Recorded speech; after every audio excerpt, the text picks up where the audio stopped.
parc à bétail de Port-Boué. À quelques jours de la fête de la Tabaski, les clients se bousculent vers les enclos pour s'approvisionner.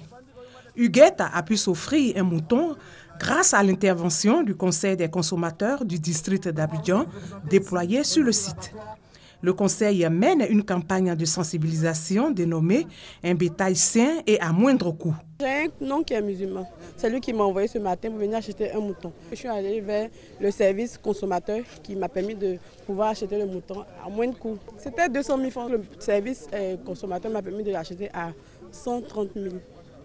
Donc vraiment, je suis très contente et j'aimerais que cela continue chaque année. C'est pour recueillir les préoccupations des consommateurs. Tous ceux qui viennent ici, quel que soit ton argent, on te guide vers des personnes où tu peux avoir vraiment un mouton à moins de coût et de qualité. Nous avons déjà aidé plus de 400 personnes qui sont enregistrées. Le parc à bétail de Port-Boué a été approvisionné par les acteurs de la filière bétail-viande et le district d'Abidjan.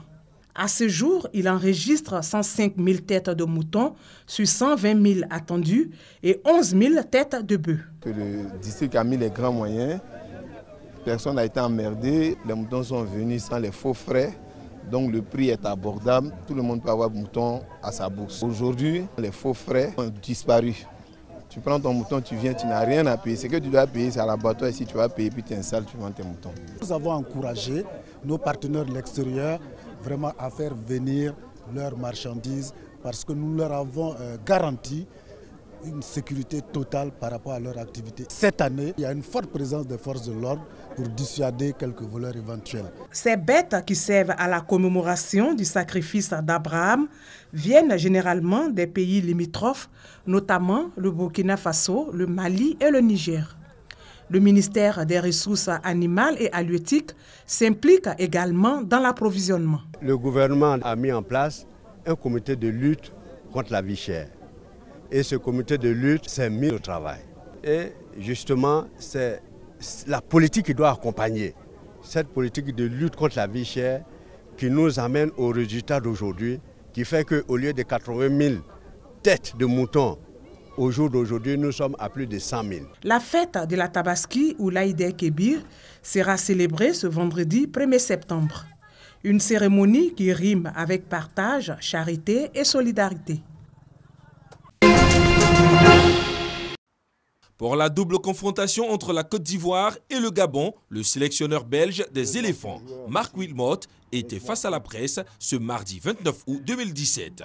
Accompagné de deux vaillants soldats, Salomon Kalou et Yaoukwasi Gervais, ils ont expliqué le retour de certains cadres en sélection. Salomon, j'avais un accord avec Berlin où il n'arrivait pas au mois de juin, qui faisait d'abord un moment de repos, parce qu'il a 32 ans et je crois que c'est important, d'avoir une certaine récupération.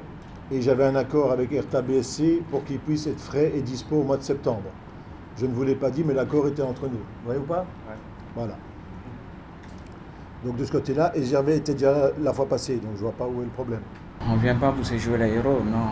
C'est une équipe, on va tous jouer ensemble pour pouvoir se qualifier. Comme on l'a dit, on doit se qualifier pour la Coupe du Monde. Donc il ne faut pas compter sur certains joueurs, il faut compter sur tous les joueurs, tout le groupe. Au sujet du brassard de capitaine, le Belge et ses poulains ont rassuré le public sportif. C'était le joueur qui a le plus de sélection qui prenait le brassard, qui est dans le 11 de base. Je crois que j'ai été très clair. La règle reste la même. Elle ne changera plus. Elle est fixée. Donc tout dépend de l'équipe de départ et de celui qui a le plus de sélection. Moi je pense que c'est vous qui donnez trop d'importance à ce brassard. Donc, si Gervais débute avec moi, il prendra le brassard, il n'y a pas de problème. Conscient de l'enjeu, Wilmot et ses garçons sont déjà au laboratoire en vue de bien négocier ce virage. Kwame Kouadio-Jano est le nouveau patron de l'athlétisme ivoirien. Il a été élu président de la Fédération ivoirienne d'athlétisme lundi au cours d'une assemblée générale élective qui s'est tenue dans la salle de conférence du stade Félix Houphouët-Boigny. 4 candidats étaient en lice pour la présidence de la FIA. Kwame Kouadio-Jano, Sirikpa Augustin, Hervé Porquet et Serge Do. Une assemblée générale élective qui a vu la participation de 40 clubs et 8 ligues. L'US Yamoussoukro, qui a présenté 2 délégués avec 2 mandats à cette AGE, n'a finalement pas pu prendre part aux travaux et à l'élection. Un peu de tension avant les choses sérieuses. Au bout d'un premier tour serré, Kwame Jano a récolté 19 voix, Serikba Augustin 16 voix, Hervé Porquet 10 voix et Serge Do 3 voix. Un second tour s'impose alors et des alliances se sont formées. Et c'est Kwame Kwadwo Jano qui l'emporte dans ce second round avec 31 voix contre 17 pour Serikba Augustin. Le nouveau patron de la FIA a annoncé que la formation sera l'une de ses priorités. Nous avons vraiment un défi à relever. Beaucoup de choses, nous avons beaucoup de choses à faire. La formation, il faut qu'on le fasse pour qu'on puisse penser à avoir de grands athlètes.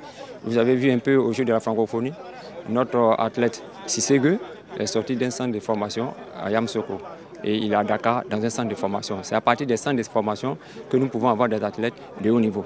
Et si nous ne formons pas aussi les encadreurs sur le plan national, vous allez voir qu'on n'aura pas des athlètes pour pouvoir prendre la relève. Kwame Jano succède à Nicolas Debrimou qui a démissionné en décembre dernier. L'ex-directeur technique national de la FIA devra surtout réunir tous les fils de l'athlétisme. 29 août 2016, cessez-le-feu historique entre l'État colombien et les FARC. Signé entre la guérilla des FARC et le président et chef des armées de la Colombie, l'accord devrait permettre au pays d'accélérer sa croissance économique après une guerre meurtrière de plus d'un demi-siècle. Derrière cet accord de paix historique se dressent deux protagonistes aux antipodes du spectre politique. Un chef d'État conservateur issu d'une famille riche, le président colombien Juan Manuel Santos, et un leader guerriero marxiste d'origine paysanne, Rodrigo Londono, mieux connu sous ses noms de guerre, Timoleon Jiménez ou Timochenko, qui ont mis leur avenir politique en jeu pour parvenir à leur fin. Les deux anciens ennemis passeront ainsi à l'histoire pour avoir mis un terme à un conflit qui a ravagé la Colombie. Élu en 2010 et réélu en 2014, le président du centre-droit a fait la guerre aux FARC pour les affaiblir et les forcer à négocier, selon un de ses plus proches conseillers, Mauricio Rodriguez. De son côté, Timoleon Jiménez a fait preuve d'une détermination semblable au président Santos. Leader de la guérilla depuis 2011, il est le troisième commandant de l'histoire du mouvement né d'une insurrection paysanne née en 1964. Timochenko a réussi à convaincre les 7500 hommes sous son commandement à déposer les armes parce qu'il est l'un des hommes les plus aimés au sein des FARC en raison de sa proximité avec leur défunt chef historique Marulanda alias Tirofidjo, selon l'expert de la Fondation Paix et Réconciliation, Ariel Avila. Le cessez-le-feu bilatéral définitif n'entrera légalement en vigueur que le jour de la signature des accords qui doit avoir lieu du 20 au 26 septembre. Le désarmement des guérilleros reparti dans tout le pays pourra ensuite commencer et devrait s'étaler sur 6 mois, supervisé par les Nations Unies. Avant même la signature officielle de ces accords de paix, négociés pendant près de 4 ans à Cuba, les FARC se réuniront en congrès du 13 au 19 septembre pour les ratifier et entériner la transformation de leur groupe en mouvement politique légal.